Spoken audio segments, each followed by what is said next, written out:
কুমিল্লার মুরাদনগরে দাফনের ১৯ দিন পর আদালতের নির্দেশে পঞ্চম শ্রেণীর শিক্ষার্থী ১৩ বছর বয়সী সোহাগী আক্তারের মরদেহ কবর থেকে উত্তোলন করেছে প্রশাসন। সোমবার ৬ অক্টোবর বেলা ১১টার দিকে উপজেলার কামাল্লা ইউনিয়নের কামারচর কবরস্থান থেকে মরদেহ উত্তোলন করা হয়। লাশ উত্তোলন করে তা ময়না তদন্তের জন্য কুমিল্লা মেডিকেল কলেজ হাসপাতাল মর্গে পাঠানো হয়েছে। লাশ উত্তোলনের সময় মুরাদনগর উপজেলা সহকারী কমিশনার ভূমি ও নির্বাহী ম্যাজিস্ট্রেট সাকিব হাসান খান, থানা পুলিশ ও স্থানীয় জনপ্রতিনিধিরা উপস্থিত ছিলেন। কুমিল্লা মুরাদনগর প্রতিনিধির পাঠানো তথ্য ভিডিওচিত্রে দেখুন বিস্তারিত বাংলার টিভিতে। নিহত সোহাগী কামারচর গ্রামের আলামিনের প্রথম স্ত্রী বড় মেয়ে। সে কামারচর সরকারি প্রাথমিক বিদ্যালয়ের পঞ্চম শ্রেণীর শিক্ষার্থী ছিল।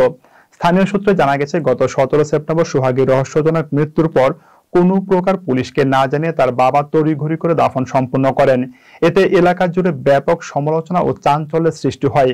ঘটনার ২ দিন পর ১৯ সেপ্টেম্বর নিহতের নানা কালু মিয়া সোহাগীর আপন পিতা আল আমিন ও সৎমা শারমিন আক্তারকে আসামি করে মুরাদনগর থানায় মামলা দায়ের করেন। দাফনের ১৯ দিন পর কবর থেকে মরদেহ উত্তোলনের ব্যাপারে নির্বাহী ম্যাজিস্ট্রেট সাকিব হাসান খান বলেন, আদালতের নির্দেশে সোহাগীর লাশ উত্তোলন করা হয়েছে। ময়নাতদন্তের রিপোর্ট পাওয়ার পর মৃত্যুর কারণ জানা যাবে।